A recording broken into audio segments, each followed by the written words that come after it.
Hi, everybody.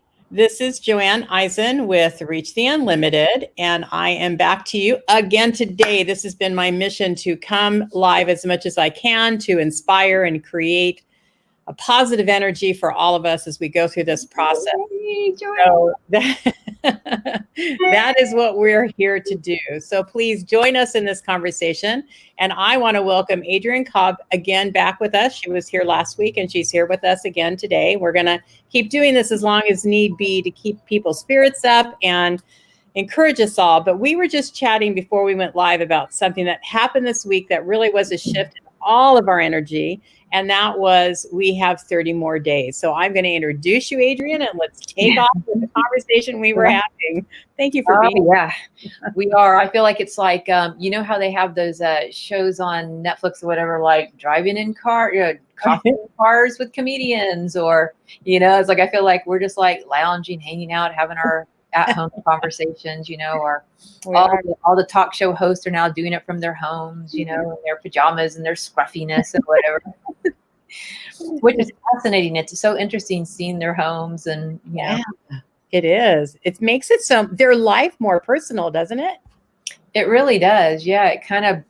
Everybody's kind of on this even keel plateau with people, way more human. I mean, I think that the biggest thing that Alice and I did this week was to stay in sync with everything is we watched The Tiger King. I don't know if you.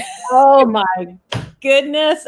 My daughter told me to watch that. I was like, okay, whatever. Cause I don't really like to get stuck in those things. And so one day I was doing kind of brainless work and I was just like, oh, I got to see what this looks like. And it looked depressing. So I didn't go into it. And then all of a sudden I was like, oh no, I got to watch this.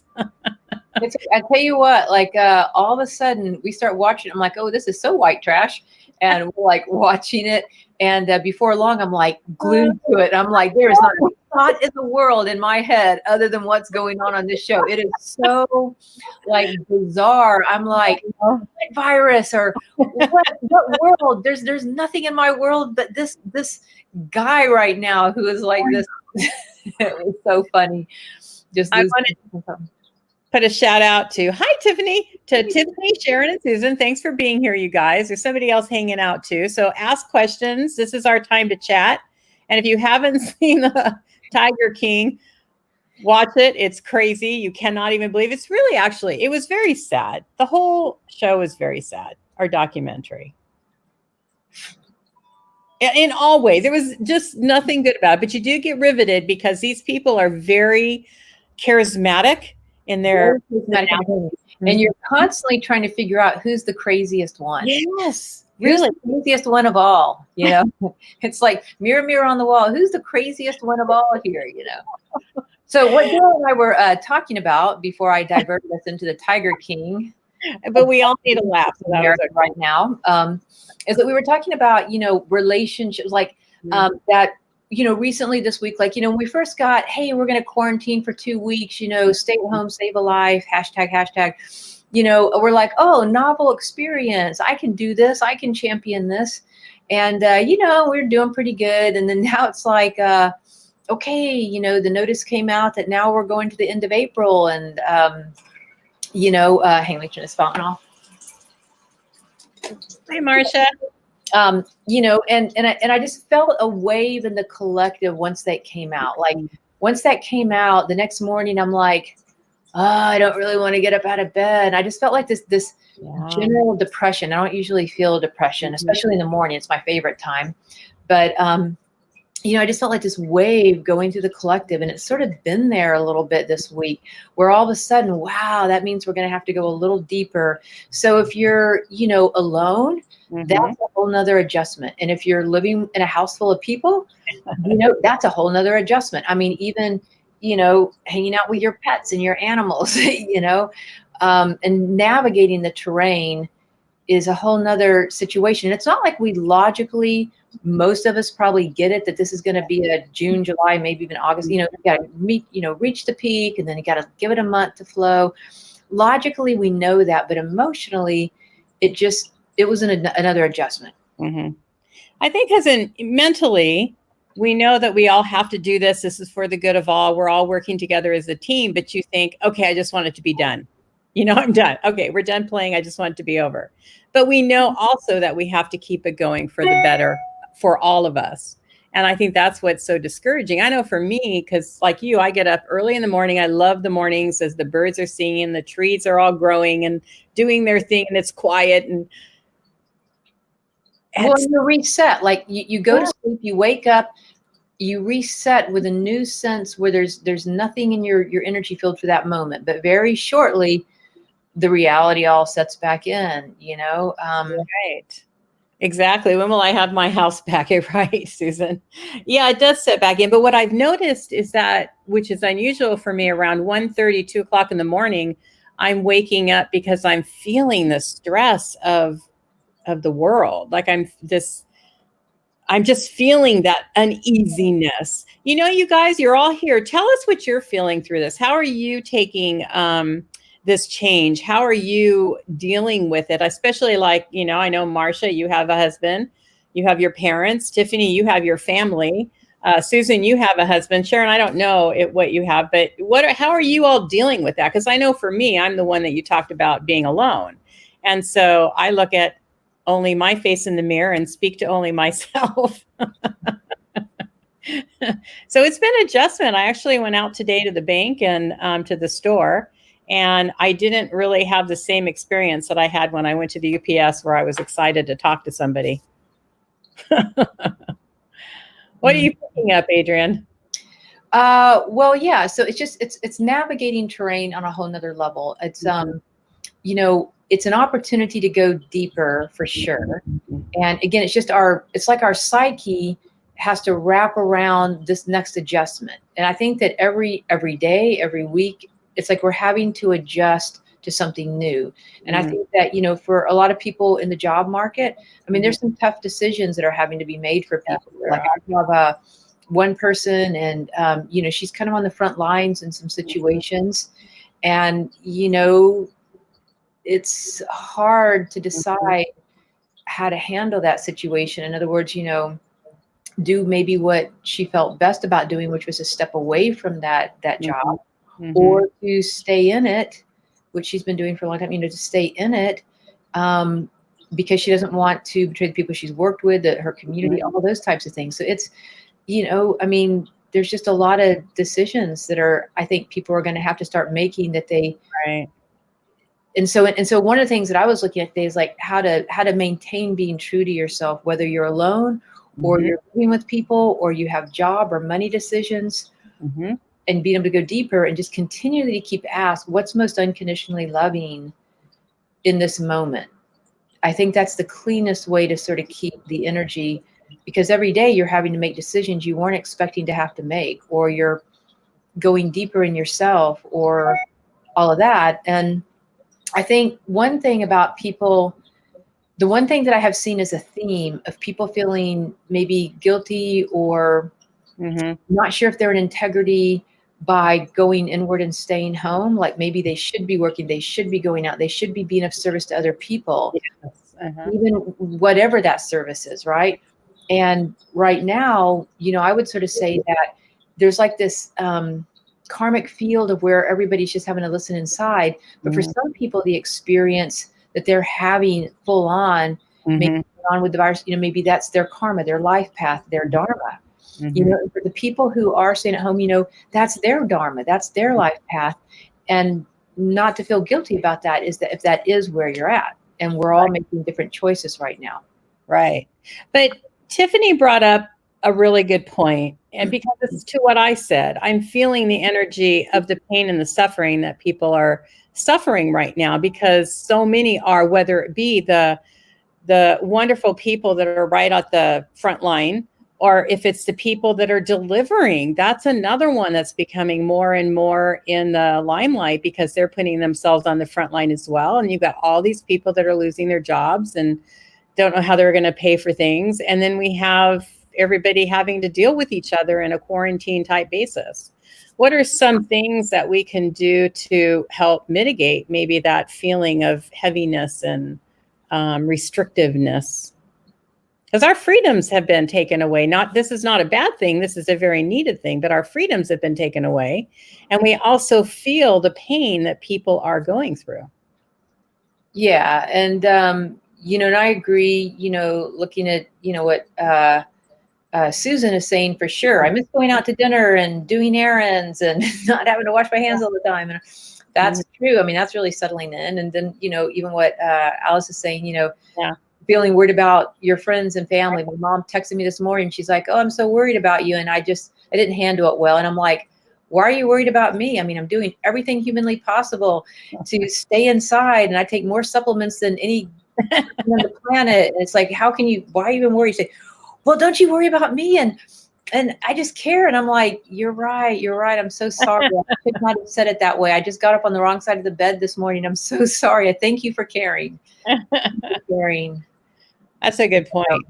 That's a very good point. And I says, look, I just don't want you to worry to the point that you're stressing your immune system out. That's not going to help either.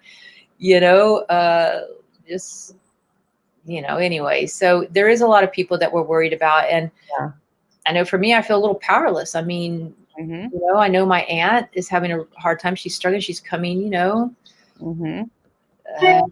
it's hard, and there's nothing I can do about anybody right now other than like what maybe Alex is saying, is just be present to them. That is the key. It really is to be present. I feel like if we can just realize that we're all into this together, we're not doing it alone, and that we just have to all support, like that's the one thing I've loved about it, is going online and seeing how many people are really doing service-oriented things, whether it be going out of their house and making masks for people, or doing things like this, or, encouraging people in so many different ways. So if we could focus on the positive things that are coming out of this and how much we're going to learn when we get to the other side, that's what we really need to be focusing on. Yeah, definitely. Yeah. Because even what Tiffany said about, that no one is afraid of dying or death. That's a good thing, because that would be the negative of putting our focus in the wrong way. But I don't know, it's like having the attitude of how we can make this a better situation, and maybe looking forward to the things that are going to come of what this is bringing on. And waking up. Yeah. That's a big part of what we're doing.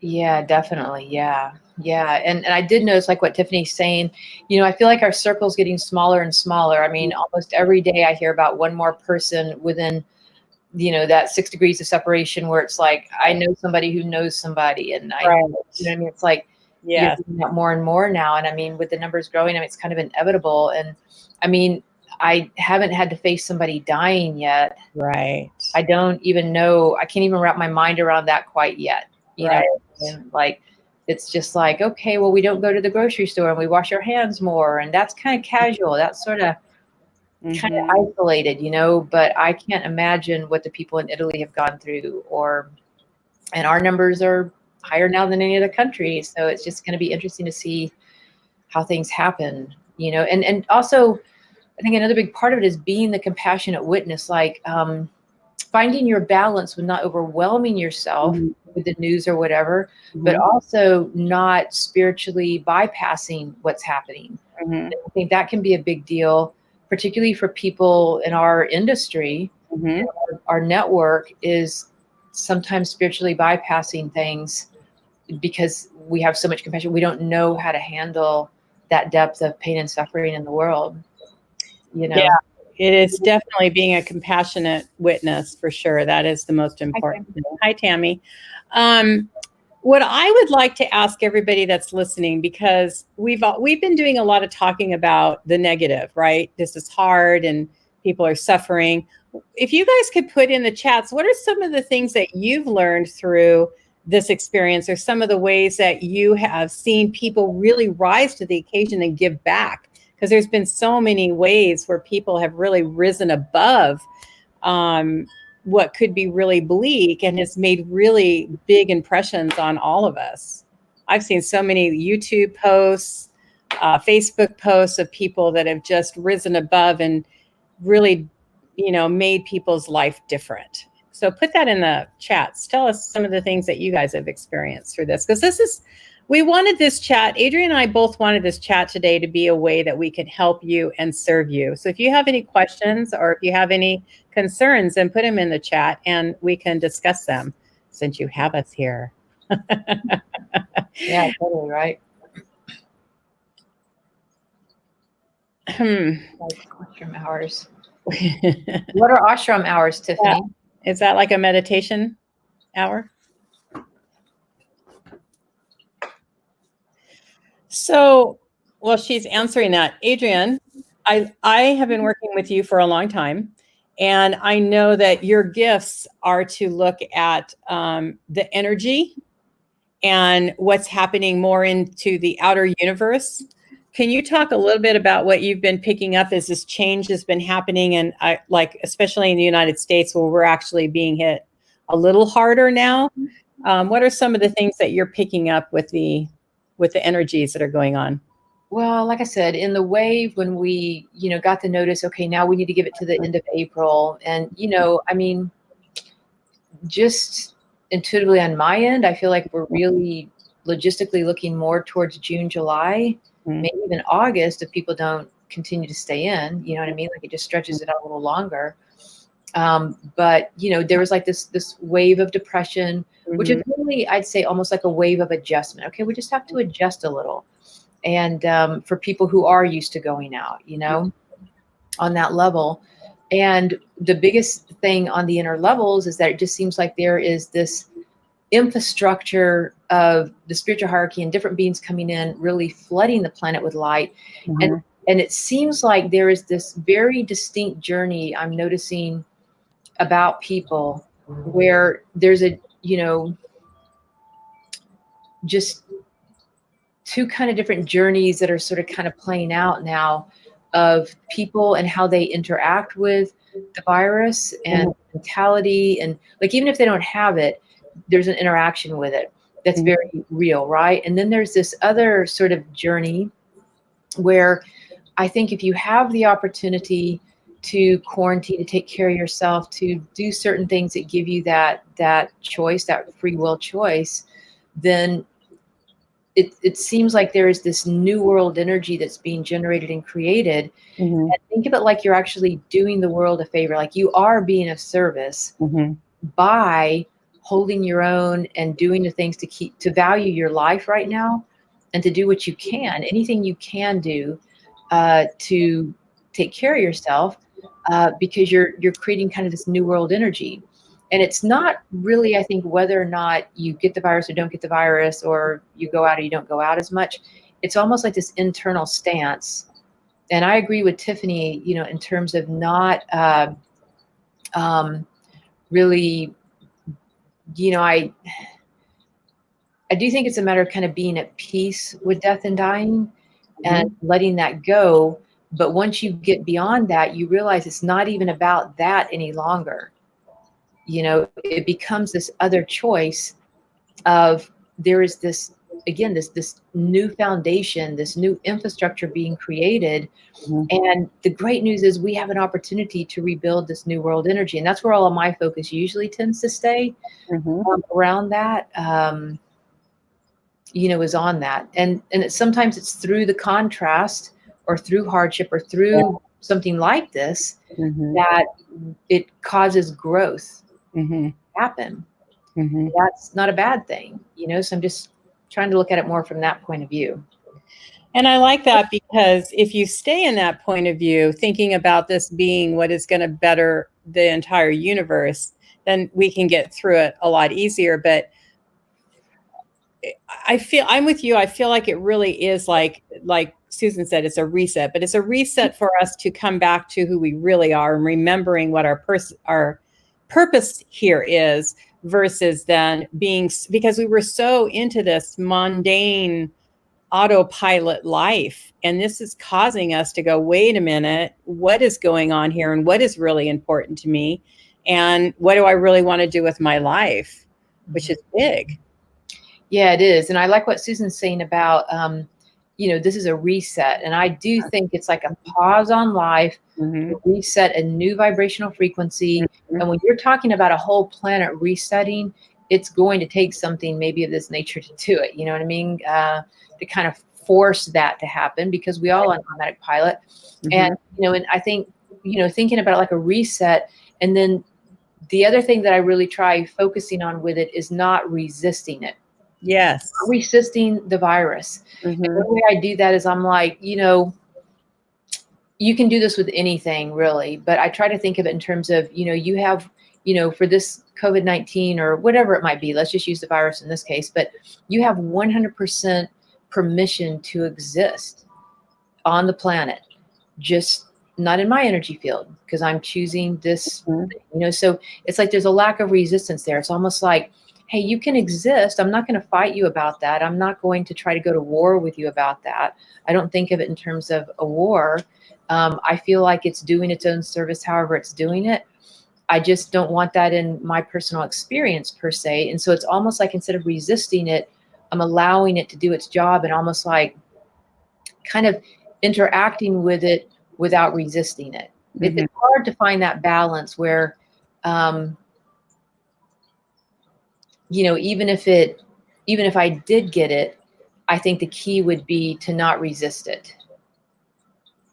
The resisting creates a struggle. My preference is not to. Right. Either way, it's like getting really strong in your belief systems, not to set up a level of resistance with something, because whatever you resist persists kind of thing, right? Right. And so instead I just switch my mind to, okay, this is a reset. I keep my focus more on this is a reset on the planet, because our immune systems and our entire psychological human nature is based on, a big chunk of us is based on, and Joe Dispenza talks a lot about this in his Becoming Supernatural, Becoming Superhuman, is that when we feel fight or flight, it sets off an entire thing in our body. And right now, this virus has been set up, in our minds as this is life or death. There is something out there that's going to get us. You know what I mean? And so I think that when we go to the point of saying, trying to release the resistance to it, because honestly, anything could take our life any day. We just think about it. Right now, it's just so collectively an issue that something is out to get us. And I try to stay out of that as much as possible. To be smart, navigate it. I don't really want it in my energy field. So there's certain energy exercises I do. Like Tiffany says, I had to meet with a doctor today for a teleconference just to create a new relationship with this, for my insurance. And she's like, on the forum, it's like, what's your supplements? And I'm like, just B, D, and C. So I get on the phone with her after I do the paperwork, and she's like, let's go through your supplements. I'm like, oh my God, this is going to take half an hour. And so I'm sitting here in front of her and I can't remember it all. So I says, well, wait just a minute. And I go and I get some supplements. I'm like, okay, I'm taking this, this, and this. And she's like, okay. I'm like, okay, wait a minute. And I run back to the counter and I had to go back probably 5 times to bring handfuls of stuff that I'm taking. And I'm trying to excuse it. Well, I don't take all this all the time. This is just because of the virus. Now, technically, I actually probably do take most all of it all the time. It was kind of funny, but like Tiffany, I'm just like loaded up on my foods, and women's like, wow. And instead of judging me, because a lot of people would be like, oh my God, you're going to kill yourself with all those supplements. The virus. She's like, oh, seems like you're pretty healthy. And I'm like, yeah, I'm really healthy. I mean, the virus, I was joking around with Elsie, the virus probably like sees me coming down the street with all my superfoods and vitamins and essential oils, and I'm emitting this frequency, and it's probably running the other way. It's like, oh my God, not her. Well, I'm glad you brought that up. I knew that, like when Tiffany had said that she's taking so many things that her eyesight's getting better. I found that to be true too. My eyesight seems to be getting better. Yeah. But one of the things I wanted to say was we are not at all saying go out and go hunt the virus down. So I just need to say that we are not. We're doing our quarantine. We're talking energetically. We're not talking go physically out and say, take me if you want me. Don't do that. But the one thing that I wanted to say was what I've been hearing about is a lot of people. Yeah, I need 20/20. Oh, what I wanted to say, a lot of people are going into eating a lot of sugars, and the alcohol is flying off the shelves. People are really increasing their alcohol intake, and that's not the direction you really want to go in this particular situation. I wanted to throw that out there just for my background in healthy nutrition. But I think when you're drinking, it really lowers your immune system, for one, but you're numbing yourself to what you can actually learn through this process that we're going through. Any kind of something that's going to, numb you down, it's going to keep you from really experiencing. I'm not saying we wouldn't do it. I'm seeing your brain go, and I'm trying to answer it for you. So hold on, let me get there. I feel like, we do need things to take our mind off of it. So I'm not saying we shouldn't do it, but I'm just saying in excess, anything in excess is not a positive direction. Yeah, I would agree. Yeah, that's true. And I think sometimes when we're just at home, if we do, have that kind of personality, we will tend to go in that direction of whatever is obsessive, I mean, I even get obsessive about the cat. Like I've had to back it off a little bit. I'm like, you're your own being, I'm not going to obsess over you just because you're in the house. And now I'm a little bit tripped out by everything, poor kitty. So, yeah. It's funny. Yeah, people do go to the familiar, Sharon, you're right. Or Susan, you're right. It's what they feel comfortable with to escape. That's an escape mechanism. And it's comfortable for them. But that's an interesting, I've been seeing a lot more posts today about animals that are looking at their owners like, why are you here? How are you all dealing with your pets? And how do you feel like the animals are really coping with this situation? Yeah, Alice saw one the other day, and it was like a meme, I guess, and it was something like the little dog was looking up at its owner, and she was like, it was saying like, "Oh my God, we're out for our 57th walk today. When are you going back to work?" It's like walk down to Stubbles, on that level. People just trying to walk out their anxiety now. I know it's true, but on the other hand, the zoos, I've noticed they've been putting a lot more posts out with nobody there. I've been so intrigued about the zoos and how the animals must feel. Yeah. Into the ones here in the Portland Zoo, of not having people look at them every single day for hours of the day with screaming kids and this and that and the other, and people knocking on the glass and whatever they do, and just having their own peace. I mean, I just feel, I don't know if I'll ever go to the zoo again. Honestly, you know what I mean? Because I love the animals. So I love being present with them and just blessing them. And, the Portland Zoo is more of a sanctuary. It's not set up as a zoo as much as trying to help animals that maybe couldn't get out. At least that's what they say. So I'm assuming. But they've been posting videos of them showing you behind the scenes with the animals, how they get to play with them and how they put them on the other side of the glass where people normally would be. The penguins got to come to the other side of the glass and look in it themselves. So, how fun. Animals, yeah. I'm going to have to hunt that down and post it. That would be amazing. Yeah, it's Oregon Zoo has a whole bunch of videos about what the animals are doing now that people aren't there, kind of thing. Well, even after we saw the Tiger King and the lady who was supposedly running a rescue zoo, supposedly, yeah, which isn't really doing that. I'm with you about the zoos, especially I've been to the zoo more in the last year, more than I usually do. And I can feel them being like caged in. So I am not a fan of zoos. I don't know how we teach our children about animals, maybe through books and videos, but not through a zoo. Yeah, I agree. Yeah, it hurts my soul. It's crossed the threshold for me too now. Mm-hmm, mm-hmm. Yeah. But I do encourage you to remember that your animals are there to teach you and that you could be learning from them because they're experiencing life just like we are. Well, and Joanne, she has helped me more than once now with my kitty Lily. And I am so appreciative of just saying, Joanne, what's going on with her now? You know, I mean, it's just when it's your own pet, sometimes you have these blind spots, you know, because of your own stuff. And she is excellent at doing all the animal communication stuff. I mean, she has just been right on every single time I've talked to her, whether it's been physical or emotional or me having, I mean, well, it always comes down to me looking at myself, always.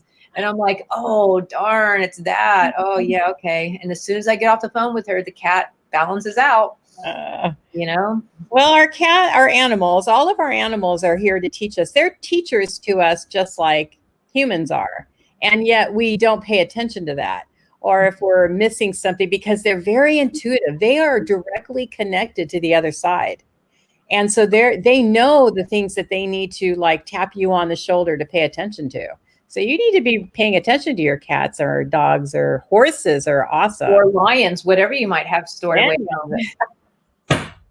Or tigers. Tigers, that's what I mean. Tigers, yeah. Tigers and bears and lions, oh my, yeah. You know, that was very disheartening to see how many tigers are in the wildlife. I think it was like 4,000 to 6,000, something like that are actually alive in. It was low. It was very, but there's like 10 in captivity and like half that amount, like 4,000 out in the wild. You would not believe how many people have a tiger as a pet. And it was so sad, but kind of cute. I mean, they're adorable animals, but it was cute to see them kind of act like a dog would act. You know, like you would take your dog, like, I don't remember which character had the dog in his truck and he was acting like he was normal, like a pet. I mean, the most touching thing for me actually wasn't even around the tigers. I mean, all of that was, but the most touching thing that just makes me want to cry to even think about it now is when they showed towards the end of the series, it shows where he finally gets rid of his chimpanzees. And the two chimpanzees had been kept in cages next to each other, but couldn't really touch for like 10 years of their life. And they are very oriented like humans are of, you know, needing touch and needing connection. And so he finally sold them to a place, to, I don't know if it was a zoo or a habitat or whatever it was. And they got to finally be together and they just ran up and held each other. And he really regretted that he had literally kept them from having that connection to one another for 10 years, because he then was in prison himself. Right. I mean, like he had some of that experience, I think. But it was, which reminds me of our quarantine right now. You know what I mean? Like I'm so appreciative of our human connection more than ever before. I mean, it's just, yeah. I mean, the reason you can't see everybody's chat is because some people are on Facebook and some people are on YouTube. I'm actually going live on both. So I think that you're probably missing the Facebook people that are chatting. It'd be great if everybody could see the same chats that I'm seeing here. I'm seeing everybody. It's really nice. I love the system. Yes, that was the most touching part about that. And I thought it was interesting how they kind of like really zipped over it really quickly, because I think it was a lot worse than what we had seen from that. But it really shows how our animals really do bond and connect with us. And it's funny because they know who to pick. They know who they need to teach. They know who they're supposed to be with and what their life mission for that person is, which I find very interesting. Whenever I connect with a cat or a dog, well, any animal, I know instantly who their main like student is. And it's really cool to see that connection that they have with them. And sometimes it's really like sassy, mean, bratty, you know, because they're trying to get the attention of the other person. So yeah, it's very interesting. So last week, I thought it was interesting when we went into our talk about the medical profession. And boy, I don't know if you guys saw that one, but it was really good. I learned a lot because it brought me back to where my fear base was coming from and helped to calm me down quite a bit. And I thought that was really interesting through my spewing out how we need to be more mindful of our medical professionals that are on the front line. And it led to an amazing conversation. But I feel like there's something in the energy this week that's different than fear. What is the energy now this week that's happening? Is it I feel like abandonment or abandonment feels like it's a part of it. That's just, yeah, with the medical community, I definitely think being hit this hard, can definitely cause them to feel that. I mean, one thing I've noticed in just some of the YouTube videos I watch is that they are begging and pleading from what they're seeing on the inside of the hospitals. They are, whether it's been Italy or US or whatever, they're begging and pleading. They do not understand why people aren't staying home. Yeah. And it's almost like they care so deeply. It's like, you have no idea what this is like. I mean, because they're linking it not only, oh, it's just a little virus and good chance you'll get over it. And it kind of attacks your lungs a little bit. Some people die, but that's only for the 70-year-olds, you know what I mean? But in truth, there's many ages that are not doing well with it. And you never know how it's going to affect you till you get it. And now they've shown that it's actually affecting the heart and the liver in a way, and the lungs in a way that it could be permanent damage. So even if you do live from it, there's permanent damage that they're noticing happens from this virus on that level, right? If you don't die. And like I said, some people recover and do okay, but that is not necessarily a guarantee. And there's just not enough known about it. I was watching a Korean doctor talk about it, and he does say the masks help even if you don't have it. So putting that out there, wear them. He's like, he has no idea what the CDC said that they don't, because if you do have something, just try to. But he said that the one thing that China has not done as of yet, and that was just a few days ago, they will not release the first person. Because in a virus, when you're tracking, the very first case is the one that gives you the most information about the virus, how they get it, where it's traveling. It's not about how to get a vaccine for the virus. He's like, that's almost ridiculous to even focus on at this point. It's where is the virus going? Where is it going? Where is it leading to? Because if we know where it's going, and you learn so much about where it's going to go if you know about the first case. And China has not, from what I understand, has still not released that information. They won't for some reason, which is I don't understand why. That should just be a given in the medical community. Anybody who's a scientist, right? So, with that, the medical community, getting back to your question, is that the ones I'm seeing, yes, I think they could feel abandoned in the sense that they don't have enough supplies, but they seem pretty hardy about making the difference they're making. But the big thing that I've seen over and over and over is, my God, people, you don't understand what is happening on the inside of these hospitals. And please stay inside. Stay inside. Like, they are begging us for our own benefit. Right. Like, even beyond their benefit. It is so heartbreaking to them. And one of the people I was talking to this week, she, is having to set up internment things, where she's at, for homeless community and stuff like that. And when I was talking to her, yes, she has a life, and it would be great if she didn't get the virus and didn't have that effect. But the other big problem was how soul crushing it can be to have to go through that kind of process. And for some people, that is their dharma, and it's perfectly fine, right? But the bigger thing is not as much the abandonment, is why we aren't taking care of ourselves. Why aren't we taking this more serious? Yes. And that's where I get a little bit defensive about not only the medical workers, but the other people who are being asked to work, the Amazon workers, the Instacart workers, the grocery store people. Like, I just, it's, that's a hard one for me, I mean, and it's not like it's not a service. It's just, they're being exposed to so many people all the time, and so many packages and so many things. And the sad thing about it is that they're not being given the equipment that they need to do it safely. They're being paid minimum wage. I mean, and I know that Amazon was paying $2 more on minimum wage. On minimum wage. And their hours, like at Costco. I have another person, like, I have some people that I know that work at Costco. Their hours are insane. It is running their immune system, their energy life goes down so deeply to work the hours that they're working. Same with the doctors and nurses. I mean, it's just hard to watch. A doctor and a nurse, you know what you're getting into. You understand that you're dealing with people that are sick. You just know that. That's a part of your oath that you're taking. True. People that went to Amazon or to Instacart, or even the Uber drivers. I drove in an Uber driver when I got back from Texas, and I said to him, did Uber really give you all of these things that they put out into the media that they were doing and taking care of their people? And he said, no, they're not. They have nothing. So it's, corporations are making a lot of money on this, and we're not going to go into that conversation. Well, it's their greatest market right now. It's a hand over fist money maker right this second. It is.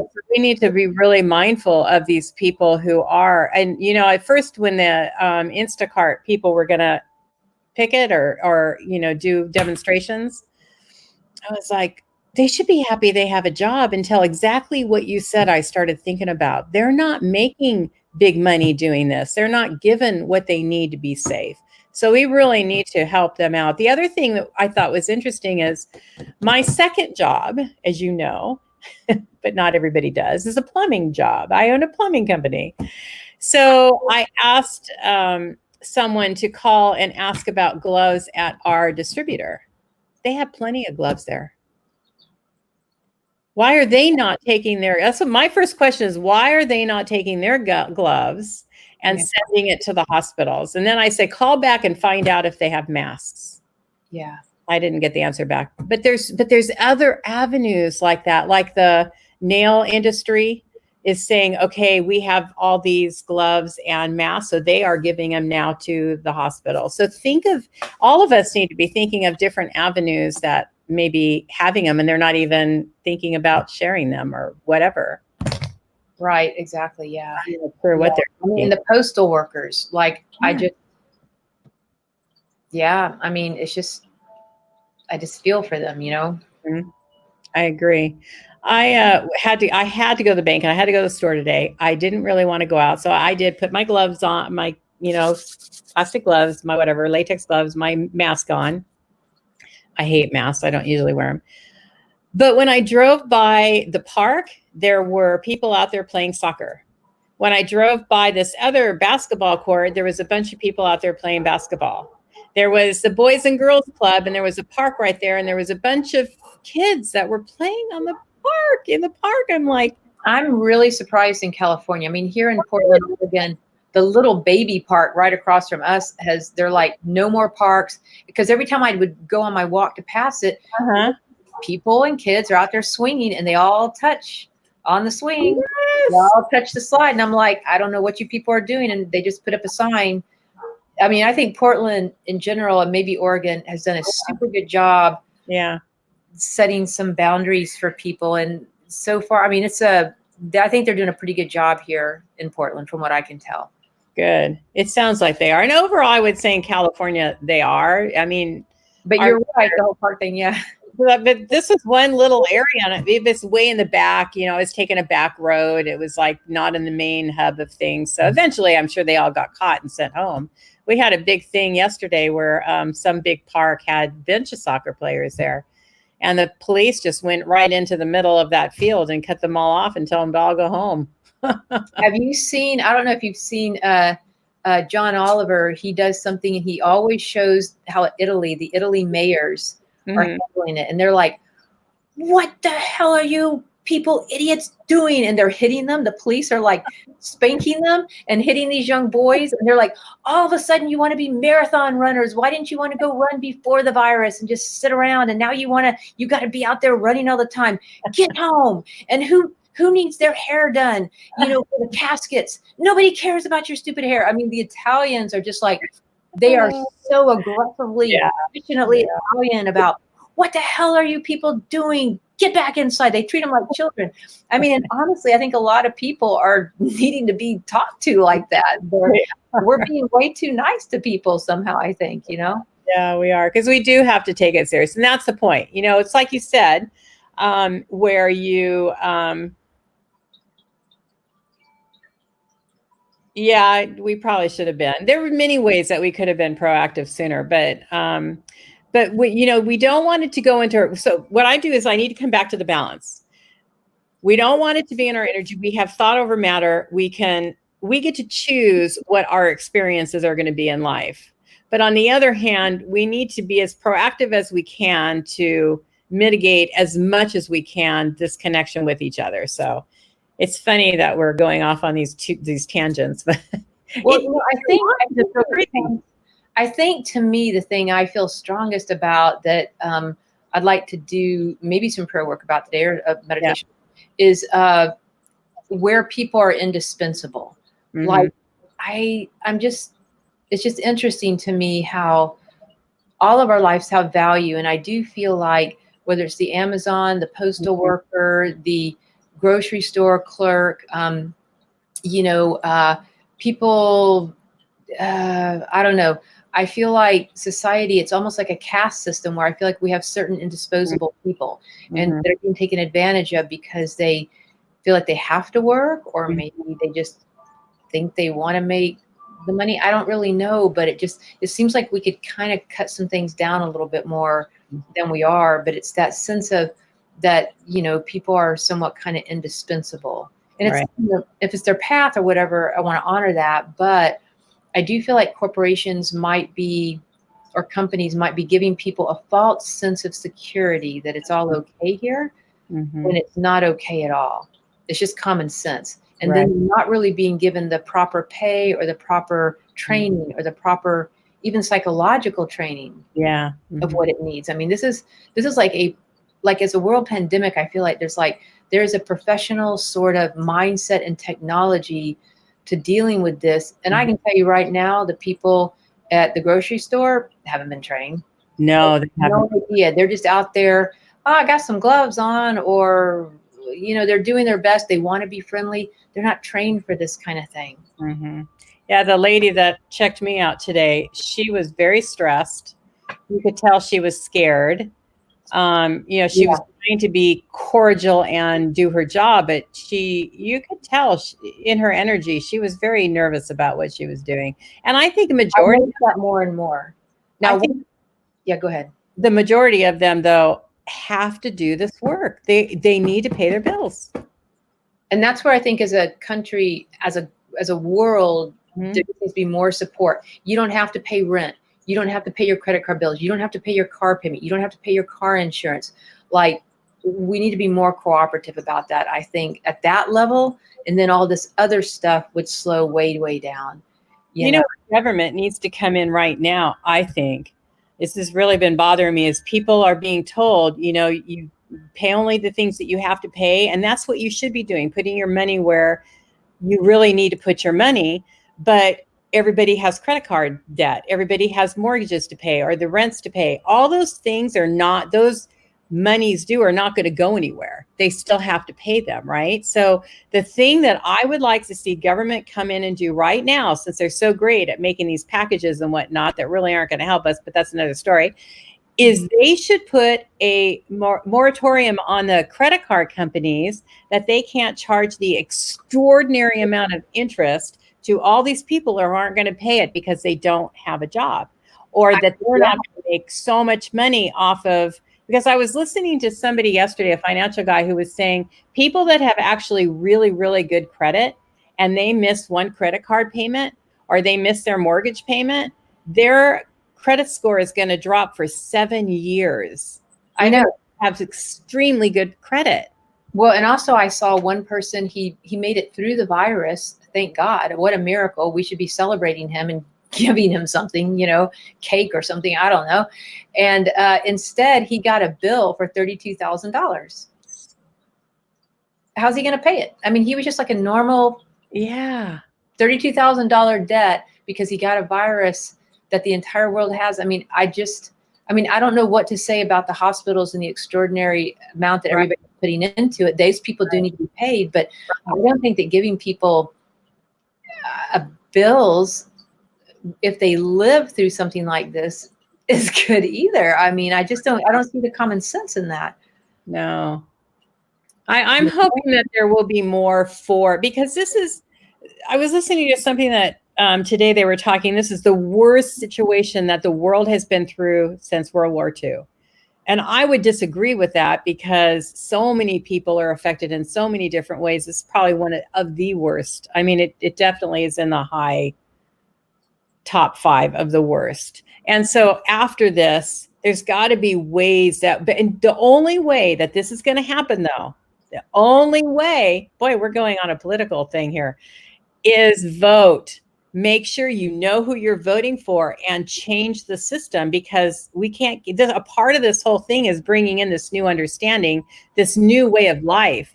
And that's going to have to come from all of us paying attention to what our rights are and who we put in office and what is good for all the people, not the rich, not the corporations, not the elite. There's my soapbox for today. I went on one last week and you took us down a road. So where do you want to go with that one today? I'm not going anywhere with that one. Not going anywhere. I mean, I'm so confused myself that disillusioned is probably the better word, that I just don't even know what to say. Yeah. Anymore. Yeah. I hear you. I mean, I agree. You vote. That's great. But honestly, I just don't even know. Well, we need change. I believe that we are going to have that change. I just don't know it's going to be right away and when people are really going to need it. But the credit card companies need to have their hands tied through this. I don't know. And I'm torn about small mom and pops that have rentals because they're losing money too. And people are paying mortgages and stuff on that. So they need to have their costs covered. But I think that it should be a compromise between the people who need to pay it and the people who are the receiving of it to what is fair during this crisis that all of us are facing. Yeah, exactly. Yeah. So we need a lot of healing and a lot of, I think, understanding. So do you want to lead us through a meditation that would help with where we need to go and what we've been talking about? Yeah, sure. I think that really being the compassionate witness, trying to do what's in your best interest, knowing that that is what's best for everybody else, to do what's most unconditionally loving for you and not feeling bad or guilty about it. And that there are a lot of hard choices people are being faced right now. I mean, some people are having to quit their jobs 1 and 2 years before they made pension because they're on the front lines. You know what I mean? That's so hard. I mean, that they shouldn't even have to be in that position, honestly. Right. You know what I mean? And they do feel indispensable. I was listening to what's happening with our military right now as well, and they're dealing with a lot of very similar injustices. So keep that in mind as well, where they're people that were supposed to retire and they're not going to be able to, and will they get all their money? There's a bunch going on even in the military where they've spent a whole career serving their country, a lot of them. It's really devastating in the military right now as well. Yeah, I know. Yeah. Okay. So let's do a little opening here and let's see what happens. All right. The energy.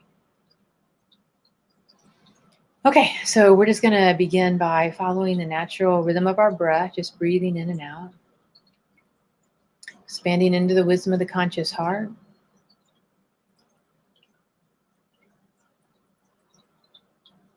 Calling forth, opening up our quantum prayer field.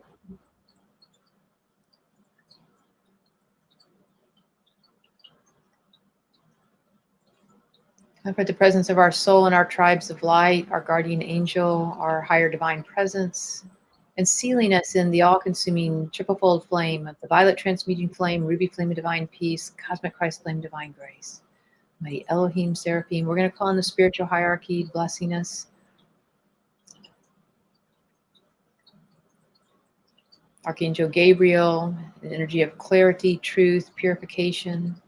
Archangel Shamuel for that flame of divine love, being the compassionate witness to those in your life and yourself.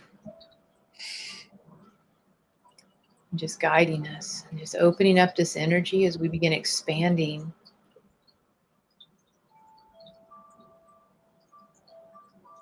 Connecting into the temple of the great central sun.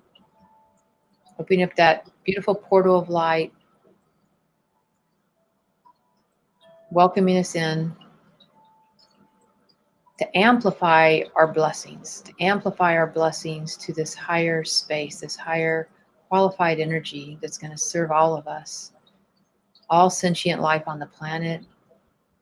And they're wanting to create a kind of a quantum prayer field today.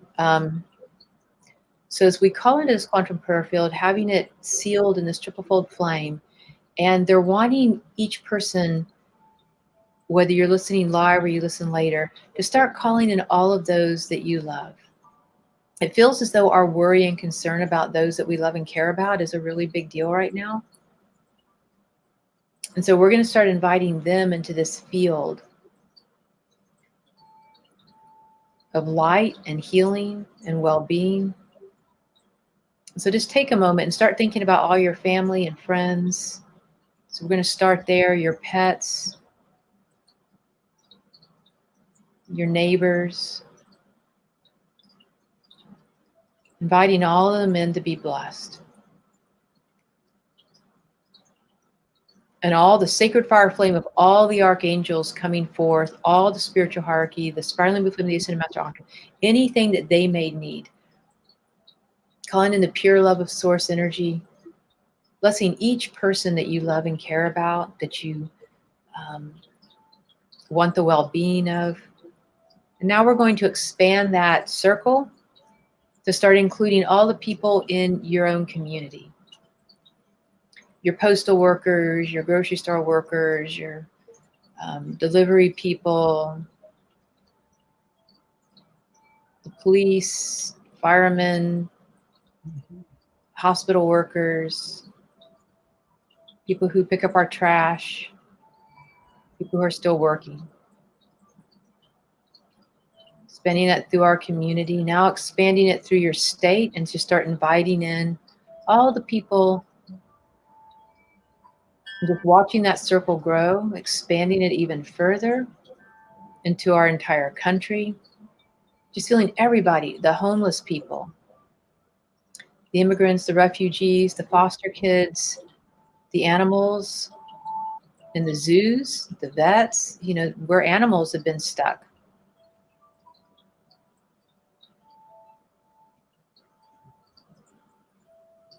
Expanding even further now to include all the other countries,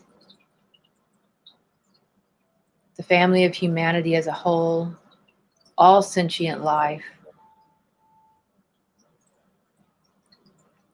all the animal kingdom, the plant kingdom, just noticing all of life that's interdependent, that we're all interdependent with one another.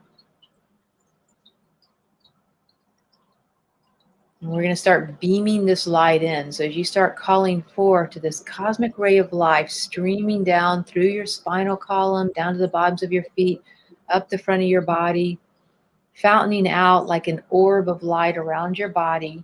And we're just going to increase that cosmic flow up to 50%, really beaming it into this circle that just enfolds the entire planet. Everybody in your immediate circle, your community, your state, your country,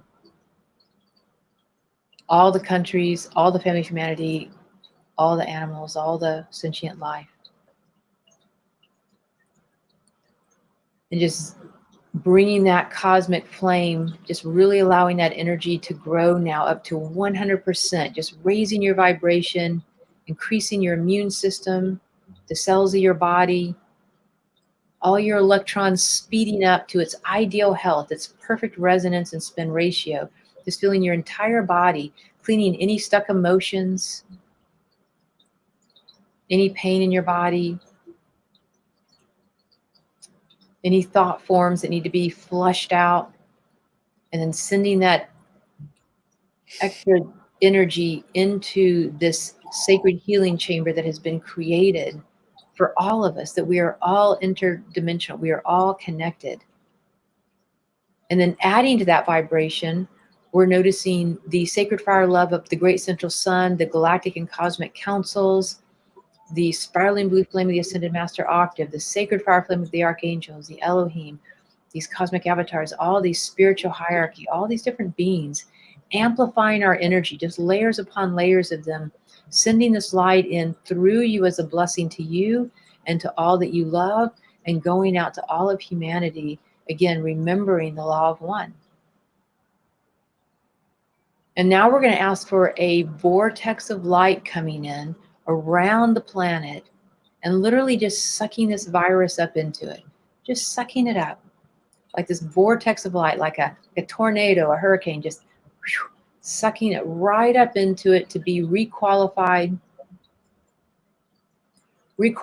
back to pure light, pure love, blessing the virus with the pure love of source energy, acting as a blessing for the family of humanity.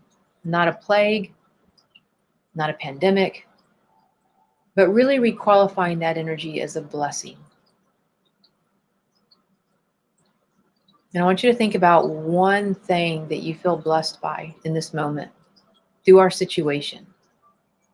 Like, what is one thing that you have gratitude for?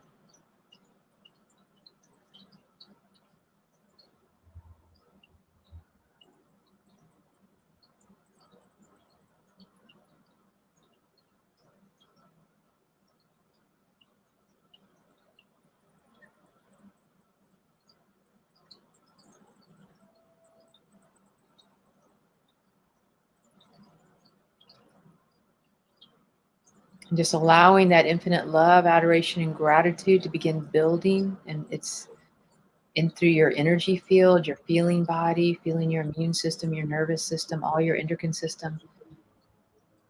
Just feeling supported in that infinite love, adoration, and gratitude. And again, then just sending that into the world, knowing that we're all one. We're all connected right now, that we always are and always will be. And then calling forth who you are as the compassionate witness to this karmic life event on the planet. It does feel like it's kind of a karmic life event for the entire earth, the planet. Accessing who you are as this compassionate witness. And allowing yourself to begin being a channel for these higher ascension rays coming in now. Allowing that your service work may not have to be being out in the public right now. Maybe your service work is being still. Maybe it is going inward. Maybe it's being safe, kind, unconditionally loving to yourself. Maybe that is your service work. I know for a lot of healers, it's hard to sit still, that we do care and love the people in our life. We want to do something to help them because we're empaths and we're healers. And so just noticing that your blessing, your prayer, your presence, that is your higher service work right now, your love. And just harnessing into your psyche now as we want to download what is most unconditionally loving for me in this moment. And really sit with that. As we give thanks, this is done, and so it is. And so it is. Beautiful. Okay. I saw that vortex. It was really cool. I hope everybody could feel and see that vortex. I think a lot of people around the planet are, for some reason, the vortex, whether it's sucking it down into the earth, the vortex sucking it up. Every time I tune into it collectively in our collective prayer field, because there is a major prayer field on the planet, I always see the vortexes of people sustaining that day in, day out, whichever direction it goes doesn't matter. It's just sucking it out of the atmosphere, almost like a human effluvia. What I've been envisioning with that is I see it in my mind's eye. I see it at 4 pivotal points in the world, like right in the middle, on the side, and the top and bottom, just sucking like everything in the area out. Yeah, exactly. My vision. Yeah, and it's without judgment. It's without prejudice. It's just a requalification. Like I said, we're not resisting. We're not projecting onto it. We're not afraid of it. We're not mad at it. It's just sucking it in to be requalified, because it's just pure life force energy. Everything is energy at its core, whether it's a virus or a human being or a flower or a cat. It's just universal life force energy. And right now we're just simply, as human beings, we have free will. And so part of our inner authority, part of our divine mastery and free will is the ability to etherealize energy, to manifest energy, to requalify energy. And so we have it within us, already built within us, that if there's something we want different, we can manifest it, or we can etherealize it. And with the virus, we're focusing on etherealizing it, transmuting it, requalifying it, and bringing it back down as a blessing to humanity. And that's something that I would encourage all of us to do every day in our own unique way we do it. Because what happens is right now, there's so many people collectively praying that Mhm. you're not alone. Even though we're doing it together right now, if I Mhm. do it at 10 o'clock tonight or at 5 o'clock in the morning, there's this prayer field that's constantly humming right now because so many people are active. And it's like we're plugging into this. We're already there, but we're just consciously plugging in and adding our energy into it. And Mhm. the second thing to do is we visualize what we want our world to be. Yeah. What do you personally want it to be? Because right now you're putting your signature tone into the collective field. And the coolest thing is there is this, the spiritual hierarchy is downloading this huge bank account of energy, this huge divine inheritance to the earth for anybody who's saying yes and wanting to use it. And Right. all you really have to do is visualize what you want your earth, what the new world to be. You visualize it, you put a stamp into the collective, you're like, boom, that's what I want. And the collective is like, or the spiritual hierarchy is like, we have somebody who's awake over here. Let's send them the stream of cosmic ascension energy and bless their life forward at lightning speed. And so Mhm. if you come through the other side, you're going to find that a lot of what maybe you have always felt was an imbalance on the earth, what you always wanted to have happen, you're going to start seeing happening in that way. So I Yeah. don't feel like the earth is going into its destructo phase of badness. But the more of us who visualize what we want the new earth to be, we're the creators. We are the sacred archetype right now, the divine archetypes building a new world energy outside of what we were probably born into. Mhm. Yeah, I agree. And if you don't understand what she's talking about the energy, it's really coming into that quantum physics that, we're all energy. All things are energy, and they vibrate at different levels. And so that's what she's talking about. If you're unfamiliar with that, so thank you so much for your time and for that beautiful meditation. It was so. I thought I was very touched and inspired by it. So thank you so much for that and your time. Absolutely. I'm so grateful to be here with you and, in our quarantine, just to be able to connect and be present and just to, share my love. Yeah, it's been great. And thank you all for being a part of this Thank you. conversation today. It was amazing. Thank you all for the time that you spent with us and sharing also. So let us, if you, again, on the replay, if you have any questions, put it in the chats because we'll see them and we'll get back with them. And everybody, please be safe, be mindful of your decisions, and have a great day, the rest of the day. And we will see you next time. Bye. Okay. Love you. Bye-bye.